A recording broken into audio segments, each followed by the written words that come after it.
తెలంగాణలో లోకల్ ఎన్నికల issue daily సీరియల్లో వచ్చే ట్విస్ట్లను మించిపోతుందన్న టాక్ వినిపిస్తోంది. రోజు రోజుకో కొత్త బ్రేక్తో నరాలు తెగే ఉత్కంఠను రేపుతోంది. మొన్న ఎన్నికలపై స్టే ఇచ్చిన హైకోర్టు ఇప్పుడు తీర్పు కాపీలో ఎన్నికల మీద కాదు జీవో నెంబర్లపై స్టే ఉందంటూ మధ్యంతర ఆదేశాలు ఇచ్చింది. మొదటి నుంచే తెలంగాణ ప్రభుత్వం షెడ్యూల్ ప్రకటన తర్వాత ఎన్నికలు జరుగుతాయా లేదా అన్న టెన్షన్ అయితే ఉంది. ఆ తర్వాత సుప్రీంకోర్టు ఏం చేస్తుందన్న ఉత్కంఠ. ఇక బాల్ హైకోర్టుకు రావడంతో అందరి చూపు అటువైపు మళ్ళింది. ఇంకేముంది, అందరూ అనుకున్నట్లుగానే తెలంగాణ సర్కార్కు బిగ్ షాక్ ఇచ్చింది కోర్టు. జీవో 9, 41, 42లను నిలిపివేస్తూ మధ్యంతర ఆదేశాలు కూడా పేర్కొంది. అయితే ప్రభుత్వంపై పెద్ద బండ పడిందన్న అపవాదు వచ్చిందన్న విమర్శ కూడా ఉంది. బీసీల నోట్లో మట్టి కొట్టారన్న ఆరోపణలు కూడా వెల్లువెత్తాయి. అంతేకాదు ఎన్నికల పిటిషన్లపై మధ్యంతర ఉత్తర్వులు ఇచ్చిన హైకోర్టు ఎన్నికలు జరుపుకోవచ్చని చెప్పేసింది. కానీ రిజర్వేషన్లు 50% మించకూడదని ఒక కండిషన్ పెట్టింది. ఎన్నికల నోటిఫికేషన్ వచ్చిన తర్వాత కోర్టులు జోక్యం చేసుకోవద్దన్న వాదనలు వినిపించడంతో కోర్టు తీర్పును సవరించిందంటున్నారు రాజకీయ విశ్లేషకులు. పెంచిన 17% సీట్లను ఓపెన్ కేటగిరీగా ప్రకటించి ఎన్నికలు నిర్వహించుకోవచ్చని సూచించింది. ఈ తీర్పు కాపీ కూడా అర్ధరాత్రి రావడంతో సర్కార్ మరోమారు షాక్కు గురైంది. దీంతో బీసీలకు ఇప్పుడు 42% కాదు కదా 25%తోనే ఎన్నికలకు వెళ్లే పరిస్థితి ఏర్పడిందని బీసీ సంఘాలు ప్రభుత్వంపై మండిపడుతున్నాయి. ఇప్పుడు అటు ఇటు వెళ్ళిన కేసు మళ్ళీ తెలంగాణ సర్కార్ కోర్టులోకి వచ్చింది. ఎందుకంటే కరవమంటే కప్పకు కోపం, విడవమంటే పాముకు కోపం అన్నట్లుగా తయారైంది తెలంగాణ ప్రభుత్వం పరిస్థితి. 25% రిజర్వేషన్లతో లోకల్ ఎన్నికల్లోకి వెళితే అసలుకే మోసం వస్తుందన్న టాక్ వినిపిస్తోంది. ఎందుకంటే 2023 ఎన్నికల్లో బీసీ రిజర్వేషన్ల నినాదంతోనే కాంగ్రెస్ అధికారంలోకి వచ్చింది. అలాంటిది గత బీఆర్ఎస్ ప్రభుత్వం చేసిన పాపాలని కాంగ్రెస్ సైతం చేస్తుందన్న ఆరోపణలు బీసీ సంఘాల నుంచి వస్తున్నాయి. బీఆర్ఎస్ కాంగ్రెస్ ప్రభుత్వాలకు ఎలాంటి తేడా లేదని మండిపడుతున్నాయి.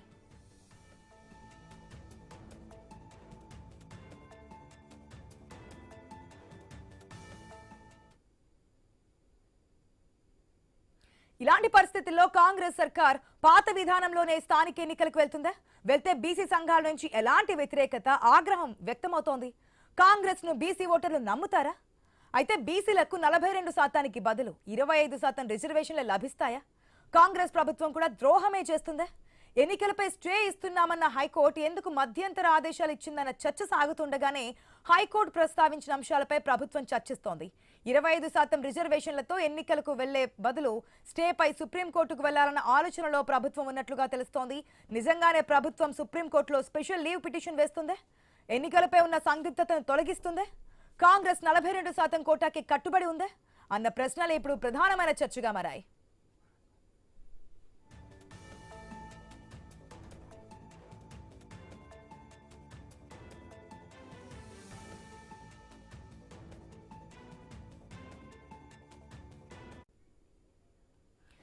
అసలు ఎలక్షన్స్ ఎప్పుడు జరుగుతాయి, ఇప్పుడు చేసుకుని నేను కూడా మనం చూసాం. హైకోర్టు ఇచ్చిన స్టేకి సంబంధించి మాట్లాడాం. కానీ ఈ రోజు ఏదైతే మధ్యంతర ఆదేశాలు ఇచ్చిందో ఎన్నికలు నిర్వహించుకోవచ్చు, జీవోకు సంబంధించి మాట్లాడమంటున్నారు. మరి ఎట్లాగా సర్కార్ ఏ విధంగా ముందుకెళ్తుంది?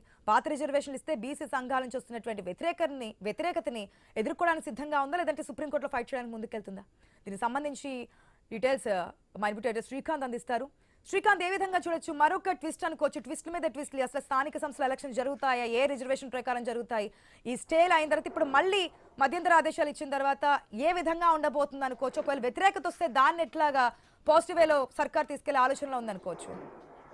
సో ప్రభుత్వం ఏ నిర్ణయం తీసుకుంటుంది అన్నది చూడాలి. ఎందుకంటే కేబినెట్ సమావేశంలో ఒక నిర్ణయం తీసుకుని ముందుకెళ్దాం అన్నటువంటి యోచనలో రాష్ట్ర ప్రభుత్వం ఉంది. ఇక ఈసీ అంటే ఏ నిర్ణయమైనా ఈసీ ఎన్నికలు జరపడానికి పూర్తి స్వేచ్ఛ ఉంది. ఎందుకంటే ఒకవేళ జరిపితే కనుక 2018 చట్ట సవరణ పంచాయతీరాజ్ చట్ట సవరణ ప్రకారమే ఎన్నికలు జరపాల్సినటువంటి అవసరం ఉంటుంది. బట్ ఇప్పుడు ప్రభుత్వం సుప్రీంకోర్టుకి ఏమైనా వెళ్తుందా? బట్ ఏం వెళ్ళినా కానీ 42% రిజర్వేషన్ అమలు చేస్తూ ముందుకెళ్తే ఖచ్చితంగా తెలంగాణలో ఈ రిజర్వేషన్లు 67%కి చేరుకుంటాయి. సో ఇట్లా నేపథ్యంలో సుప్రీంకోర్టు తీర్పు ఆల్రెడీ క్యాప్ ఉంది, 50% మించకూడదని చెప్పేసి. ఒకవేళ జిల్లాల వారీగా కమిషన్ వేశారు. ఇప్పటికే తెలంగాణలో భూసాని వెంకటేశ్వర్ల కమిషన్ పూర్తి నివేదిక సిద్ధం చేసి సిఫార్సులు రెడీ చేసింది. ఎక్కడెక్కడ ఎన్నెన్ని స్థానాల్లో ఎంతెంత సామాజిక వర్గాలకు ఎంత రిజర్వేషన్ ఇవ్వాలి, ఎక్కడెక్కడ ఏ స్థానాలు ఇవ్వాలి అని పూర్తి స్థానాల్లో విచారణ చేసిన తర్వాత, కమిషన్ విచారించిన తర్వాత నివేదిక ప్రభుత్వానికి సమర్పించింది.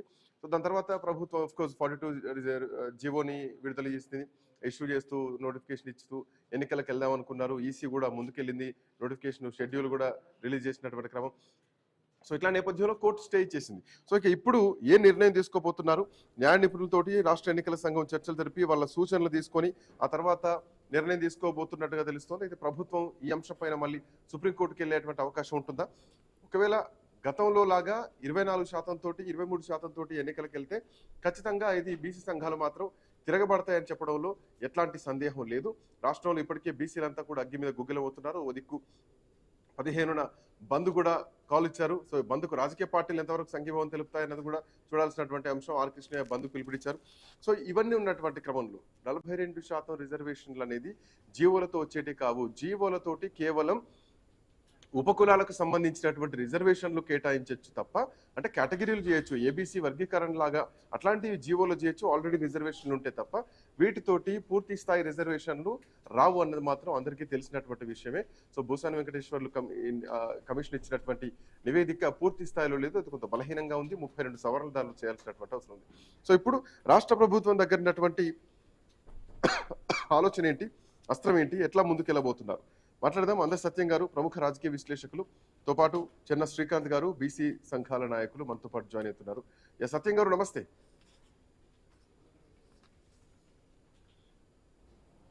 సత్యం గారు వినిపిస్తుందా?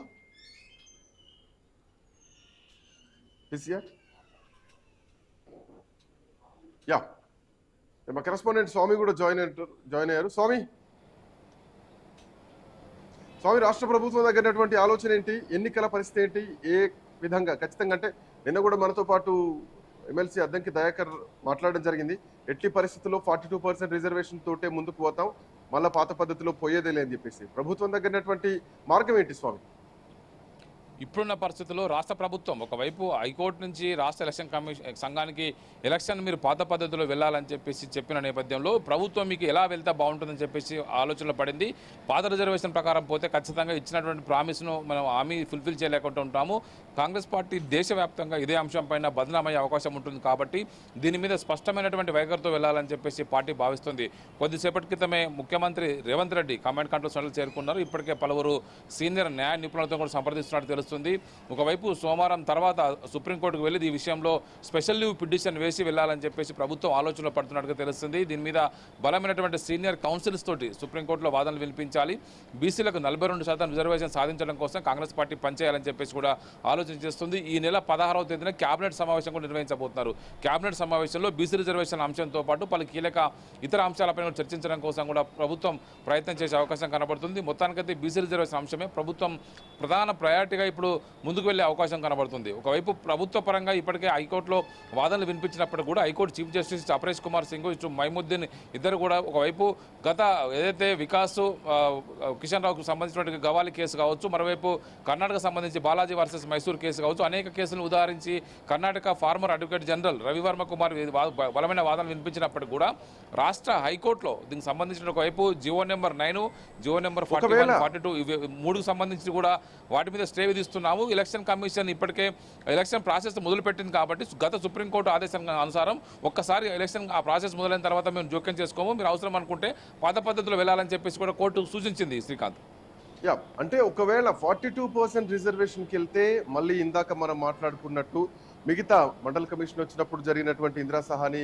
Versus Union of India case కానీ, లేదంటే కే కృష్ణమూర్తి కేసు కానీ, ఇవన్నిటిని కూడా మళ్ళీ రివైజ్ చేయాల్సినటువంటి అవసరాలు ఏర్పడతాయా 42% రిజర్వేషన్ తోటి ఒకవేళ ముందుకెళ్తే కనుక? ఎందుకంటే పాత కేసులను కూడా మళ్ళీ ఇంకో పెంచి కూడా మళ్ళీ విచారించేటువంటి అవకాశాలు ఉంటాయా? ఎందుకంటే ఒక తెలంగాణతో ఆగేది కాదు, దేశం మొత్తం కూడా బీసీలు మళ్ళీ దీనిపైన డిమాండ్ పెరుగుతుంది ఒక తెలంగాణలో జరిగిందంటే కనుక.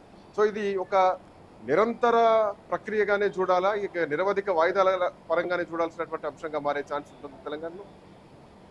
ఈ విషయంలో ఒక సంవత్సరం ఎంత సమయం పెట్టినా సరే ఖచ్చితంగా కాంగ్రెస్ పార్టీ ఈ విషయంలో తేల్చుకోవాలనే ఒక లక్ష్యంతో ఉన్నట్టుగా మనకు అర్థమవుతుంది. మొదటి నుంచి కూడా కాంగ్రెస్ పార్టీ హైకమాండ్ తెలంగాణలో బీసీలకి రిజర్వేషన్ అమలు చేసి దీన్ని దేశవ్యాప్తంగా ఒక ఎజెండా చేసి ముందుకెళ్లాలని ప్రయత్నం చేస్తుంది. ఇప్పుడు కర్ణాటకలో కూడా కులగణనను ఈ దీపావళి లోపు కంప్లీట్ చేసి అక్కడ కూడా కులగణన లెక్కలు ప్రకటించి అక్కడ కూడా ఇలాంటి రిజర్వేషన్ ఇచ్చి ముందుకెళ్లాలని చెప్పేసి ప్రయత్నం చేస్తుంది. కర్ణాటక కావచ్చు, మహారాష్ట్ర, తమిళనాడులో విద్యా ఉద్యోగాలు 69% రిజర్వేషన్ అమల్లో ఉన్నది. కానీ లోకల్ బాడీ ఎలక్షన్కి వచ్చేసరికి మళ్ళీ 50% లోపే రిజర్వేషన్ అమలవుతుంది. ఇలా కర్ణాటక కావచ్చు, ఇటు తమిళనాడు కావచ్చు, ఒరిస్సా, మధ్యప్రదేశ్, మహారాష్ట్ర, బీహారు, రాజస్థాన్తో సహా చాలా రాష్ట్రాలు కూడా తమ రాష్ట్రాల పరిధి మేరకు మేము రిజర్వేషన్ పెంచుకోవడానికి అవకాశం ఇవ్వాలని చెప్పేసి కేంద్రం పైన ఒత్తిడి పెంచుతున్నాయి. ఒకవైపు మీరు అన్నట్టు ఇందిరా సహాని కేసు కావచ్చు, Krishnamurthy versus Union of India కేసులో కావచ్చు, ఈస్టర్న్ స్టేట్స్ ఏదైతే ఈశాన్య రాష్ట్రాల్లో రిజర్వేషన్లు అక్కడ పరిస్థితికి అనుగుణంగా పెంచుకునే అవకాశం కల్పించినటువంటి సుప్రీంకోర్టు మిగతా వారి విషయంలో ఎందుకు దీనికి ఆంక్షలు పెడుతుందని చెప్పి అందరూ కూడా క్వశ్చన్ చేస్తున్నారు. Indira Sawhney versus Union of India కేసులో కేవలం విద్యా ఉద్యోగాల మాత్రమే 50% ఆంక్షలు పెట్టింది. రాజకీయ విషయాలకు వస్తే ఒకవైపు ఈ Krishnamurthy versus Union of India కేసులో మాత్రం దీన్ని పరిగణలోకి తీసుకుంటున్నారు. ఇప్పుడు ఇక్కడ కూడా సుప్రీంకోర్టు పెట్టినటువంటి పరిగణనలే తప్ప ఇవన్నీ కూడా రాజ్యాంగంలో ఎక్కడ ఇలాంటి సీలింగ్ లేదు. దీన్ని ఎత్తివేయాలి. దీని మీద మళ్ళీ రివ్యూ పిటిషన్లు వేసి సుప్రీంకోర్టులో రాజ్యాంగ ధర్మాసనం గతంలో ఇందిరా సహాని కేసులో యూనియన్ ఆఫ్ ఇండియా కేసులో 9 మంది జడ్జిలతోని ఒకవైపు సుప్రీంకోర్టు రాజ్యాంగ ధర్మాసనం వేశారు. ఇప్పుడు 9 మంది కాదు 12 మంది, అవసరమైతే 14 మంది జడ్జిలతో రాజ్యాంగ ధర్మాసనం ఏర్పాటు చేసి వాదించాలి. ఇదంతా కూడా ఎందుకు కాంప్లికేషన్ అనుకుంటే కనుక కేంద్ర ప్రభుత్వమే రాజ్యాంగంలో ఆర్టికల్ దానికి సంబంధించినటువంటి రాష్ట్రాలకు స్వేచ్ఛనిచ్చేటువంటి ఆర్టికల్ని ఆల్టర్ చేసి వాటిని సవరణ చేసి రాష్ట్రాలకు స్వేచ్ఛనిస్తే సరిపోతుంది కానీ ఇంకో చర్చ కూడా ఉంది. ఇది సుప్రీంకోర్టులో తేల్చుకోవడం కంటే కూడా రాజ్యాంగ సవరణ చేస్తే ఈజీ అనే ఒక ప్రాసెస్ అయితే చాలా మంది నిపుణులు అభిప్రాయపడుతున్నారు. తెలంగాణ ప్రభుత్వం ఒకవైపు దీనికి సంబంధించి ఇప్పటికే రివ్యూ స్పెషల్ పిటిషన్ వేస్తే ఒకవైపు దేశవ్యాప్త ఎజెండాగా కాంగ్రెస్ పార్టీ ముందుకు తీసుకెళ్తోంది. కుల గణన చేయాలి జనగణనతో పాటు అని చెప్పేసి. సో ఇప్పుడు సెంట్రల్ గవర్నమెంట్ కూడా ఆల్రెడీ దానికి ఓకే చెప్పేసింది. సో 2 దశల్లో జనగణనతో పాటు కులగణన కూడా చేస్తామని చెప్పేసి. ఇది సెంట్రల్ గవర్నమెంట్ ఈ రిస్ట్రిక్షన్ ని ఎత్తేస్తే రాజ్యాంగ సవరణ ద్వారా ఆర్టికల్ 73, 74 రాజ్యాంగ సవరణ జరిగితే సెంట్రల్ గవర్నమెంట్ నిర్ణయం తీసుకొని ఎత్తేస్తే ఈ సవరణ జరిగితే అప్పుడు సుప్రీంకోర్టులో ఈజీ అవుతుంది. సో ఈ పద్ధతిలో భారతీయ జనతా పార్టీ ఈ ఎజెండాను ముందుకు తీసుకెళ్లేటువంటి అవకాశం ఉందా? ఎందుకంటే ఇది రేపు పొద్దున దేశవ్యాప్త ఎజెండాగా మారే అవకాశాలు కూడా కనిపిస్తుంది. శ్రీకాంత్, ఇప్పుడు ఒక విషయం మనం స్పష్టంగా గమనించాలి. కాంగ్రెస్ పార్టీ ఏ ఎజెండా అయితే పదే పదే క్వశ్చన్ చేస్తూ కేంద్ర ప్రభుత్వం ముందు పెడుతుందో దాన్ని బీజేపీ సర్కార్ దాన్ని ఎత్తుకొని దాన్ని ఫుల్ స్టాప్ చేసి దాన్ని తమ ఖాతాలో వేసుకోవడం కోసం ప్రయత్నం చేస్తుంది. మొన్నటి వరకు కన్యాకుమారి నుంచి కాశ్మీర్ వరకు పాదయాత్ర చేసిన సందర్భంగా రాహుల్ గాంధీ కులగణన చేయాలని పదే ఒకవైపు కేంద్రంపైన ఒత్తిడి తీసుకొచ్చారు. అనూహ్యంగా కేంద్ర ప్రభుత్వం ఒక్కసారిగా కాంగ్రెస్ పార్టీకి ఎజెండా లేకుండా చేయడం కోసం కులగణన మేము చేస్తాము సెన్సెస్తో పాటు అని చెప్పేసి ప్రకటించి కాంగ్రెస్ పార్టీ ఎజెండాకు ఫుల్ స్టాప్ పెట్టింది. ఇక కాంగ్రెస్ పార్టీ కొత్త ఎజెండా ఎత్తుకోవాలంటే మళ్ళీ ఇప్పుడు బీసీ రిజర్వేషన్లు మేమెంతో మాకంత ఇవ్వాలి, దేశంలో ఎస్సీ ఎస్టీలకు ఇచ్చినట్టు బీసీలకు కూడా ఇవ్వాలి, కేంద్ర ప్రభుత్వ ఉద్యోగాల్లో ప్రిన్సిపల్ సెక్రటరీస్ కావచ్చు ఐఏఎస్లో కావచ్చు చాలా మందికి సంబంధించిన విషయంలో బీసీలకు అక్కడ వాటా సరిగా రావట్లేదు. ఇలాంటి దక్కాలంటే ఖచ్చితంగా వారి వాటా వారికి వస్తేనే రాజ్యాంగబద్ధంగా చట్టసభలో రిజర్వేషన్ వస్తుంది, అప్పుడు మాత్రం న్యాయం జరుగుతుందని చెప్పేసి కాంగ్రెస్ పార్టీ ఎజెండాను ఎత్తుకుంది. ఈ ఎజెండాకి మళ్ళీ ఫుల్ స్టాప్ పెట్టాలంటే మళ్ళీ బీజేపీ కూడా వచ్చే సార్వత్రిక ఎన్నికల నాటికి దీన్ని ఎజెండాగా తీసుకొని వాళ్ళు కనుక ముందుకెళ్తే అది తొందరగా కంప్లీట్ అవుతుంది.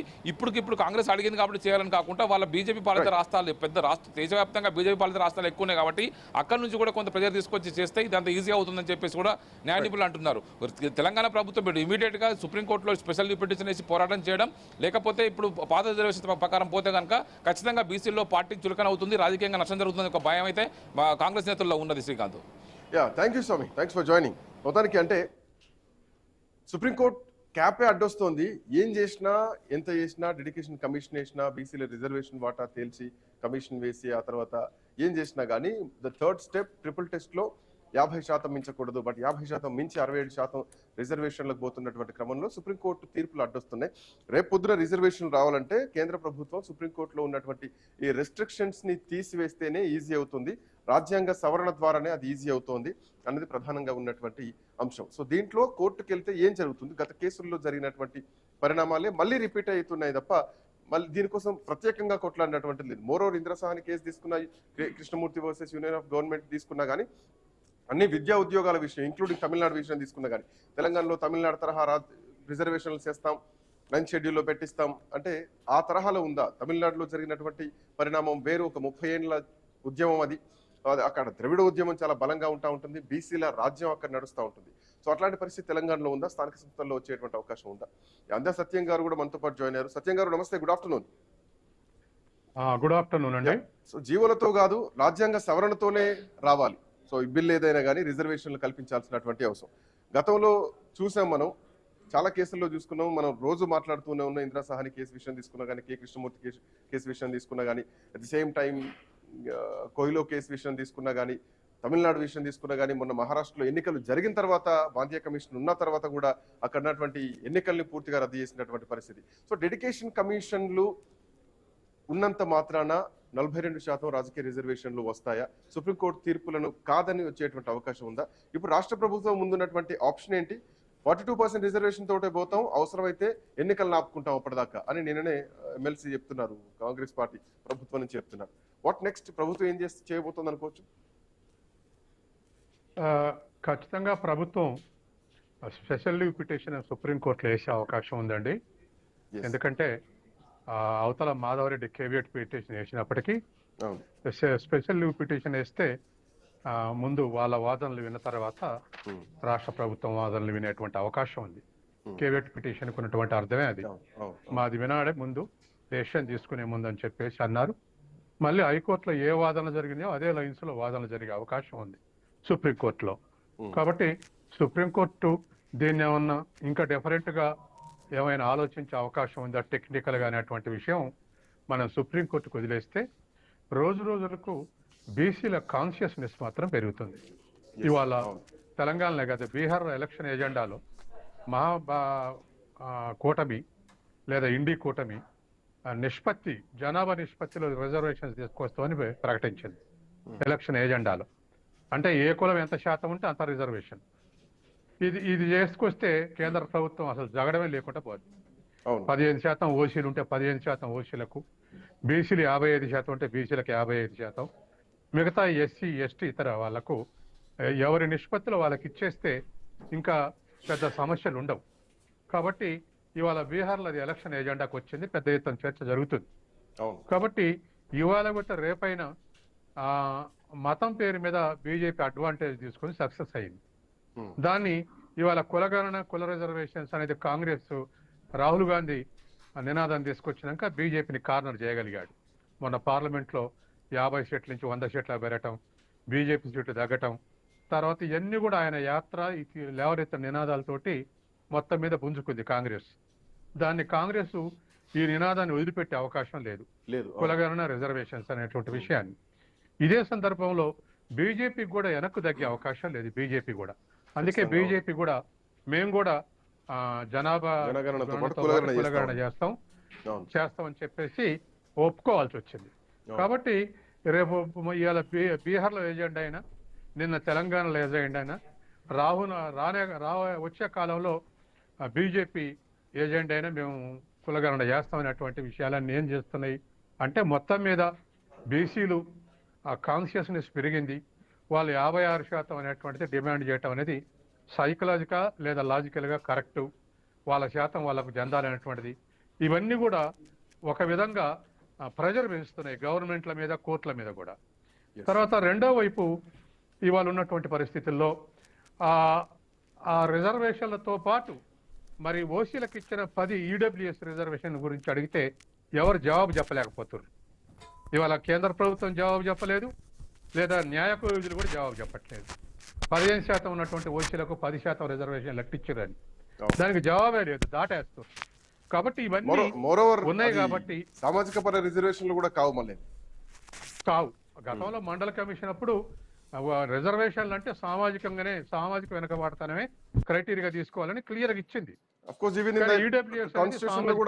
రాజ్యాంగంలో కూడా సామాజిక పరంగా రిజర్వేషన్లు ఉంటాయి తప్ప ఆర్థిక పరంగా లేవు, ఉండవు. కాబట్టి ఆ లెక్క చూసిన ఈడబ్ల్యూఎస్ కు ఇంతవరకు కరెక్ట్ జవాబు ఇవ్వట్లే. డిబేట్లు వచ్చిన వాళ్ళని కూడా అడిగితే దాని తరఫున వచ్చిన వాళ్ళకు నేను అడిగితే సరైన జవాబు చెప్పట్లే. కాబట్టి ఇవాళ ఉన్నటువంటి పరిస్థితుల్లో మళ్ళీ పైగా బీసీలకు క్రీమీ లేయర్ తీసుకొచ్చారు. అభివృద్ధి అయినటువంటి బీసీలకు, ఆఫీసులు ఉన్న బీసీలకు వర్తించడానికి వీల్లేదని. ఈ మధ్య ఉజినాలో చెందినటువంటి ఒక బీసీ పిల్లగాడు ఐఏఎస్ సెలెక్ట్ అయ్యిండు. ఇది క్రీమీ లేయర్ వర్తిస్తుందని ఎవరో కంప్లైంట్ చేస్తే ఐఏఎస్ నుంచి ఐఆర్ఎస్ కు తీసుకొచ్చారు. కాబట్టి ఇట్లా మొత్తం రిజర్వేషన్లు అమలు కాకముందే క్రీమీ లేయర్ తీసుకొచ్చి బీసీల మీద ఒత్తిడి తెస్తున్నారు. అందుకని ఇవాళ రాష్ట్రాల్లో కానీ నేషనల్ లెవెల్ కానీ బీసీ ఎజెండా అనేది బీసీలే కాదు, రాజకీయ పార్టీలు కూడా సర్వైవ్ కావాలంటే బీసీలను సాటిస్ఫై చేయాల్సినటువంటి అవసరం ఏర్పడింది. వాళ్ళ కంపల్షన్. చెప్పండి. జీవో నెంబర్ 9 తోటి స్థానిక సంస్థల ఎన్నికల్లో రిజర్వేషన్లు కావాలి అని అన్నారు. డెడికేషన్ కమిషన్ ఉంది, ఈ కమిషన్ రిపోర్టు బయట పెట్టలేదు. సో కోర్టుకు సమర్పించారా లేదా అన్నదే ఇక్కడ పాయింట్. కోర్టు కూడా ఈ కమిషన్ రిపోర్ట్ సంబంధించి అడిగింది, వాళ్ళు సబ్మిట్ చేస్తామని చెప్పారు. అయితే జీవోలతోటి పూర్తి స్థాయి రిజర్వేషన్లు వస్తాయా? ఇందులో ఇంకొక పాయింట్ ఏంటంటే మళ్ళీ ఎంబీసీలకు సంబంధించినటువంటి అంశం ఈ రిజర్వేషన్లో లేదు. సో ఉపకులాలకు సంబంధించినటువంటి అంశం లేదు. కేవలం ఇది మళ్ళీ కొన్ని కులాలకే పరిమితం అవుతాయి అన్నది ఇక్కడ ఉన్నటువంటి ప్రధానమైనటువంటి అంశం. ఈ పాయింట్ ఒకటి చెప్పండి. వాటితో పాటు జీవోలతోటి పూర్తి స్థాయి రిజర్వేషన్లు రావు, కాకపోతే ఉపకులాలకు సంబంధించినటువంటి ఏబీసీ వర్గీకరణలు చేయొచ్చు అన్నది కూడా ఇంకొక వాదన. వాస్తవేనా? వాస్తవేనండి. ఇప్పుడు రిజర్వేషన్స్ 42% వస్తే ఏబిసిడి గ్రూపులు చేసి ఇప్పుడు ఎంబీసీలైనా బీసీలైనా ఈ ఏబిసిడీలనే ఉన్నాయి కులాలన్నీ. అవును అవును. అందులో కూడా ఎంబీసీల యొక్క క్లెయిమ్ ఏమిటంటే మీ ఏబిసిడి కులాల్లో మేము పోటీ పడలేకపోతున్నాం, మాకు సపరేట్ గా ఒకటి కావాలని చెప్పేసి వాళ్ళు డిమాండ్ చేస్తున్నారు. కాబట్టి బీసీలు 42% వస్తే రాష్ట్ర ప్రభుత్వం ఆ వర్గీకరణ చేయొచ్చు. ఇవాళ ఎస్సీ రిజర్వేషన్ వచ్చినాక రాష్ట్ర ప్రభుత్వాలు ఎస్సీ వర్గీకరణ చేసినాయి.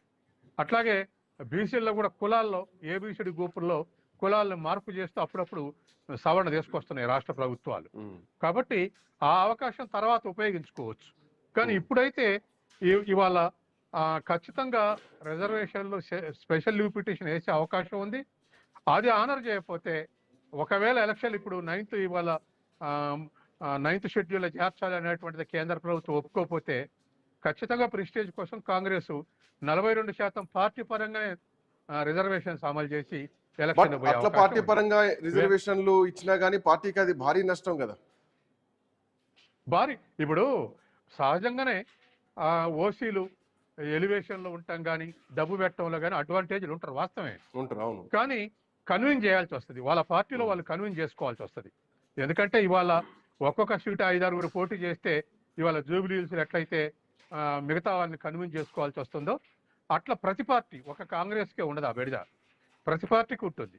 ఎందుకంటే కాంగ్రెస్ మేము 42% పార్టీ పరంగా రిజర్వేషన్లు ఇస్తామన్నాక మిగతా పార్టీలు కూడా మేము ఇస్తామని ఇప్పటికీ అన్నాయి. కాబట్టి అందరూ కూడా ఆ ఆస్పెక్ట్ లో వాళ్ళు ఒక పార్టీ చేసిన సీట్లే ఇంకో పార్టీ చేయకపోవచ్చు, కానీ ఓవరాల్ గా 42% చూపెట్టేటువంటి అవకాశం ఉంది. ఎందుకంటే మెజారిటీ ఉన్నటువంటి బీసీలని పోగొట్టుకునేటువంటి అవకాశం లేదు. కాబట్టి పార్టీ పరంగానే ఇస్తామని అనౌన్స్ చేసి ఎలక్షన్స్ పోయే అవకాశం ఉంది. ఇక దానికి ఆల్టర్నేటివ్ లేదు. కాంగ్రెస్ అది కాదనుకుంటే పొలిటికల్ గా వెనకబడుతుంది, రాజకీయంగా వెనకబడుతుంది. ఇప్పుడు సుప్రీంకోర్టులో హైకోర్టులో టెక్నికల్ గా వెనకబడి ఉండొచ్చు, కానీ రాజకీయంగా వెనకబడకుండా ఉండాలంటే పార్టీ పరంగా 42% ఇప్పుడు కేవలం ఎలక్షన్ పార్లమెంటరీ సుప్రీం లీగల్ గా కొట్లాడడంతో పాటు చట్టపరంగా కూడా కొట్లాడాల్సినటువంటి అవసరం ఉంటుంది. సో పార్లమెంట్ లో ఈ అంశాన్ని బలంగా లేవనెత్తి దేశం మొత్తం కూడా ఈ అంశాన్ని ఇంకా ప్రచారం చేయడానికి కాంగ్రెస్ పార్టీ దగ్గర ఒక అస్త్రం ఉంది. ఎందుకంటే మాకు ఇవన్నీ అడ్డంకులు వస్తున్నాయి, మా దగ్గర ఎంపరికల్ డాటా ఉంది, అయినా మేము కోర్టులో గెలవలేకపోతున్నాం, రాజ్యాంగ సవరణ జరపాలని చెప్పేసి ఖచ్చితంగా దీనిపైన డిమాండ్ చేసేటువంటి ఒక అవకాశం కూడా ఇప్పుడు కాంగ్రెస్ పార్టీకి ఉంది. ఆ విధంగా వచ్చేటువంటి సభల్లో రాబోయే ఎలక్షన్స్ లో అది ఒక పవర్ఫుల్ ఎఫెక్ట్ అయింది కాంగ్రెస్. ఎగ్జాక్ట్లీ. అవును అవును. 9th షెడ్యూల్ చేర్చట్లేదు, దేశవ్యాప్తంగా చేర్చాలని బీసీలని సమీకరించేటువంటి గత పార్లమెంట్ ఎలక్షన్లు ఎట్లయితే కులగణన చేయాలన్నట్టు దాని మీద అడ్వాంటేజ్ అయిందో మళ్ళీ మనం ఇంకొక అడుగు ముందుకేయడానికి ఇది ఉపయోగపడుతుంది. సో దేశవ్యాప్తంగా రావాలి 99 మంది ఎంపీలతో పాటు ఉన్నటువంటి బీజేపీ ఎంపీలు కూడా రేపు బీసీలకు పార్టీలకు అతీతంగా బీసీలంతా ఏకమై రావాలి. సో అదే రాజ్యసభ అదే ఎంపీ బీజేపీలో ఉంటారు, రాజ్యసభలో ఉంటారు, ఇక్కడ ఎన్నికల్లో ఇక్కడ రిజర్వేషన్ల కోసం కొట్లాడుతూ ఉంటారు. ఈ కొట్లాట ఏదో కేంద్రంలో కొట్లాడితే ఓ వారం రోజుల్లో 10 రోజుల్లో గట్టి కొట్లాడితే కనీసం కొంత చేంజెస్ అని వస్తాయి, కేంద్రం నుంచి ఏదో ఒక రియాక్షన్ అని వస్తూ ఉంటుంది, ఒక పొలిటికల్ డిస్కషన్ నడుస్తుంది. హిందువులకి ఇంత ఉంది, ముస్లింలకు ఇంత ఉంది, అది కాదు. ఇవాళ మంత్రివర్గం ముఖ్యమంత్రులు కూర్చొని చర్చిస్తే మనకు సాయంత్రం కల్లా ప్రభుత్వం యొక్క స్టాండ్ ఏదో మనకు కొంత అర్థం అవుతుంది. తర్వాత రేపు 14th నాడు బీసీలు బంద్ కాలిచ్చినాయి రాష్ట్రం. ఈ బంద్ అయిన తర్వాత ఆల్ ఇండియాలో ఏమైనా కార్యాచరణకు దిగుతాయా ఏమిటనేది కూడా మనకు ఇంకొంత కన్క్లూజన్ వచ్చే అవకాశం ఉంది. తర్వాత బంద్కు ఏ పార్టీలు మద్దతు ఇస్తాయి, ఈ పార్టీలు ఆల్ ఇండియాలో ఏం వైఖరి అనుసరిస్తాయని కూడా కార్నర్ చేసే అవకాశం ఉంది. ఇదంతా కూడా ఏదేమైనా ఇవాళ బీసీలని ఒక ఏజెండాగా, పొలిటికల్ ఏజెండాగా కాదలలేని స్థితికి రాజకీయ పార్టీలు నెట్టవేయబడి ఉన్నాయి, కార్నర్ చేయబడి ఉన్నాయి. ఎనీవే, థ్యాంక్ యూ సత్యం గారు, థ్యాంక్స్ ఫర్ జాయినింగ్. మొత్తానికి బీసీల ఎజెండాగా రేపటి రోజు తెలంగాణ రాజకీయాలు నడవబోతున్నాయి. అట్ ది సేమ్ టైం భారత రాజకీయాలు కూడా ఇట్లాగే నడవబోతున్నాయని చెప్పడంలో ఎట్లాంటి సందేహం లేదు. తెలంగాణలో జీవో నెంబర్ 9 తోటి ఎన్నికలకు వెళ్దాం అనుకున్నటువంటి ప్రభుత్వానికి కోర్టు తీర్పుతో, కోర్టు ఇచ్చినటువంటి స్టేతో ఒక భారీ కుదుపనే చెప్పాలి. సో ఇప్పుడున్నటువంటి పరిస్థితుల్లో పాత పద్ధతిలోనే అంటే గతంలో కేసీఆర్ హయాంలో 2018 చట్ట సవరణ ప్రకారం 2019లో స్థానిక సంస్థల ఎన్నికల్లో ఎలాగైతే ముందుకెళ్లడం జరిగిందో 23% రిజర్వేషన్లతోటి, అంతకుముందు 34 ఉండే, అది ఆ తర్వాత 23% పడిపోయింది. సుప్రీంకోర్టు 50% సీలింగ్ క్యాప్ ఉన్నటువంటి నేపథ్యం. సో ఇప్పుడు మళ్ళీ అదే పద్ధతిలో వెళ్తే గనక ఇది కాంగ్రెస్ పార్టీ ప్రభుత్వానికి చాలా భారీ ఎదురు దెబ్బని చెప్పాలి. ఎందుకంటే కామారెడ్డి డిక్లరేషన్లో ఖచ్చితంగా 42% బీసీలకు రిజర్వేషన్ ఇస్తాం, సబ్ ప్లాన్స్ కూడా మేము ఇస్తాం అని చెప్పడం జరిగింది. సో ఇవన్నీ హామీ ఇచ్చారు కాబట్టి, మేనిఫెస్టోలో ఇచ్చారు కాబట్టి ఆ పద్ధతిలోనే వెళ్ళడానికి ప్రభుత్వం ముందుకెళ్తుంది. సో మాట తప్ప ముందుకెళ్తాం, అవసరమైతే సుప్రీంకోర్టులో కొట్లాడతాం అని చాలా రోజులు ఈ 2 days నుంచి అదే మాట్లాడుతున్నారు. అట్లా కొట్లాడేటువంటి పరిస్థితి ఉందా? ఎందుకంటే సుప్రీంకోర్టు గత కేసులు అన్ని చూస్తే న్యూస్ ప్రతిసారి ప్రతి డిబేట్లో చెప్తూనే ఉన్నాం, మనం మాట్లాడుతూనే ఉన్నాం. సుప్రీంకోర్టు క్యాప్ ఉంది, దీన్ని అధిగమించాలంటే మనం సాటిస్ఫాక్షన్గా సుప్రీంకోర్టు సాటిస్ఫై చేసే విధంగా ఎంపెరికల్ డాటా ఉండాలి. తమిళనాడు తరహాలో 9th షెడ్యూల్లో చేర్చాలంటే అంతటి డాటా ఉండాలి. ఒక 30 ఏళ్ల ఫైట్ తర్వాత కేంద్ర మంత్రుల్ని ఖరాబ్ చేస్తే జయలలిత ఢిల్లీకి వెళ్ళి ఆ తర్వాత రిజర్వేషన్లతోనే తమిళనాడు రాష్ట్రానికి రావడం జరిగింది. ఒక్కరోజు జంతర్ మంతర్ దీక్షతో చేసేటువంటి పరిస్థితి కాదు, ఒక లాంగ్ టర్మ్ చేయాల్సినటువంటి ఉద్యమం ఇది. సో ఎట్లా ఉండబోతోంది, బీసీలకు ఈసారి స్థానిక సంస్థల ఎన్నికల్లో ఎట్లాంటి ప్రతిఫలాలు రాబోతుంది చూద్దాం. That's all for now. Next updates continue. Keep watching.